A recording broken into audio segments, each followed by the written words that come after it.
conversion going from all motor to turbo, twin turbo at that. So first we drained all the fluids. We went up top and removed the harness from the fuse box, removed the intake, of course, fuel and brake lines. We're dropping the entire front nose down and leaving the chassis in the air. So dry shaft removed, exhaust system removed.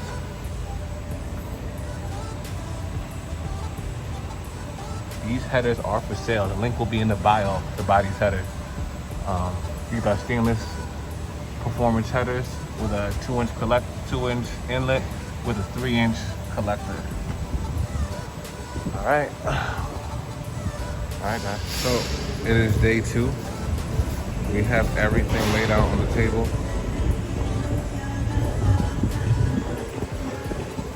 What day 2 consists of, we are going to be installing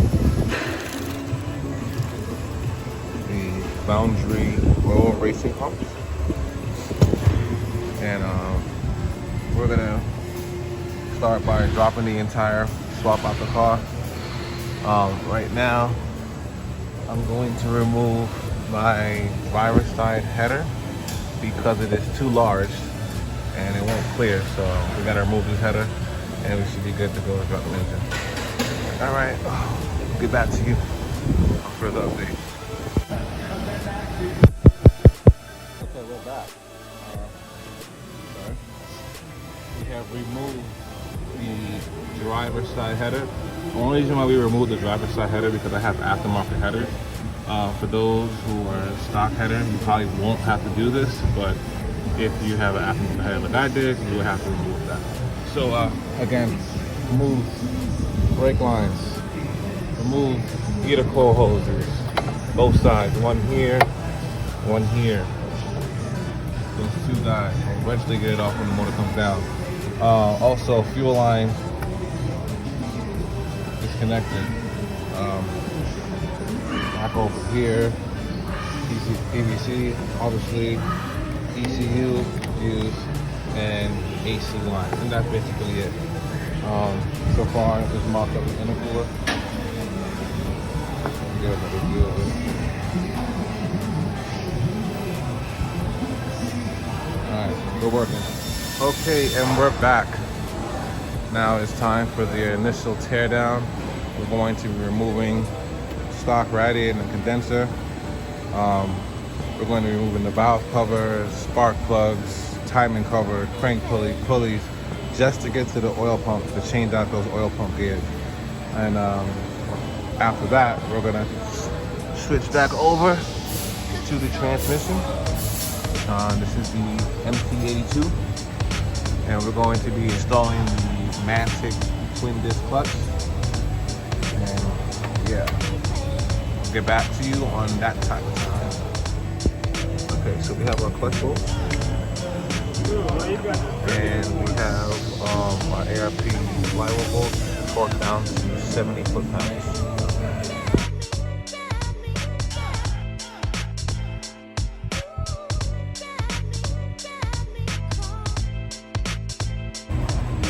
Day 3, OPG gear install. There's that one, that's far. Timing cover removed. We're gonna remove these timing chains and replace this oil pump gear with the billet. And we remove the oil pump. We'll show you more further details. Bear with us.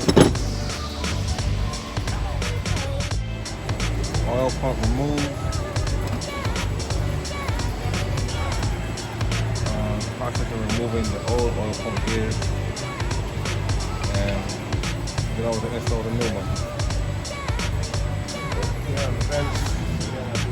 Blue bag. That one right there.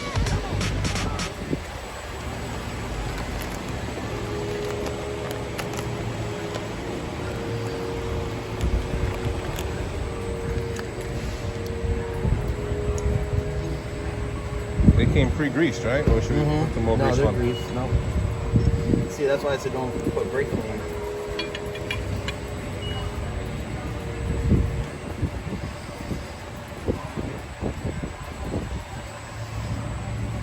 So it's ideal to keep it with the oil in it, make sure it's all lubricated so the gears don't starve. See how it's moving freely in there? That's how you want it.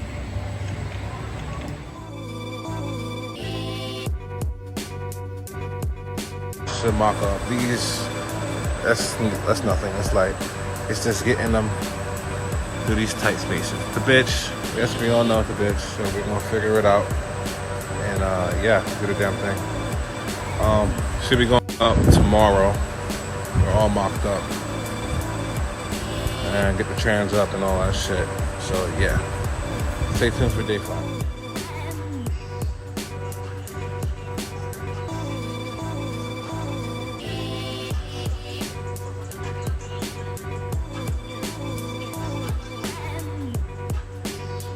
Okay, I believe this is it.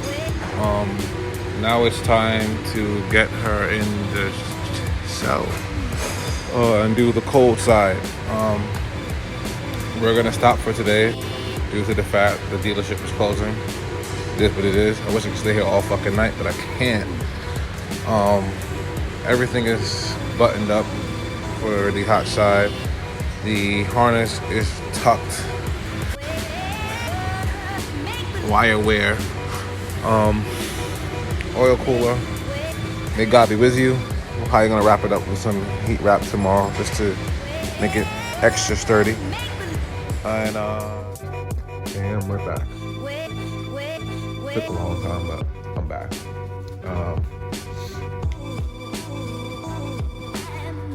We are finished.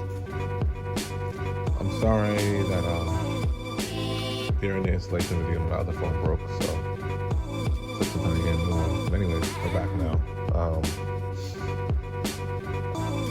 Things that I did not go over, like the vacuum lines, the cold side, and the gapping of the spark plugs. First and foremost, spark plugs, I got them to 20th of an inch. We went with the NGKs. I will put the part number in the video link bio. As far as vacuum lines, I really wanted to go over this because no other video will teach you this. Mine is pretty basic for as of right now, just to get it pinned up. So the boost source.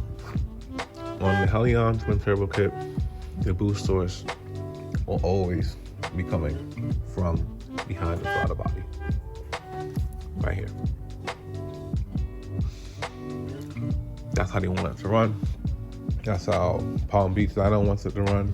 That's how Lund wants it to run. Don't argue. Okay, so I have a T here because I'm running a electronic boost gauge. And this is where this line is going from here all the way to my boost source V line right here, running into the car. For the electronic controller, 3 will be always going towards the boost source. And 2 will always be going to the wastegates.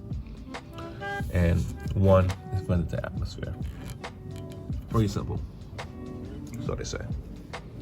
Always remember, with the blow-off valve, it must be equal. I'm not saying mine is equal, but try to make it as equal as possible from the T. All right, left blow-off valve if you run into it. Yeah, pretty much basically it. I guess I'll start it for you guys.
guys can see, that's my boy Jason down in Florida. That Mustang is no joke. It's only on 5.5 pounds in these videos, but I got off the phone with him earlier today. He definitely turned the boost up a little bit. He's enjoying himself. So if you guys like the Mustang stuff, I mean, I respect everything. And I'm telling you, that Coyote is nasty, and it's on low boost. So when that boost gets turned up to real boost, it's gonna be a problem. Let me know how you guys like this. If you want more, trust me, I can bring you more. Let me know. Thanks for watching. Like, share, subscribe. Peace.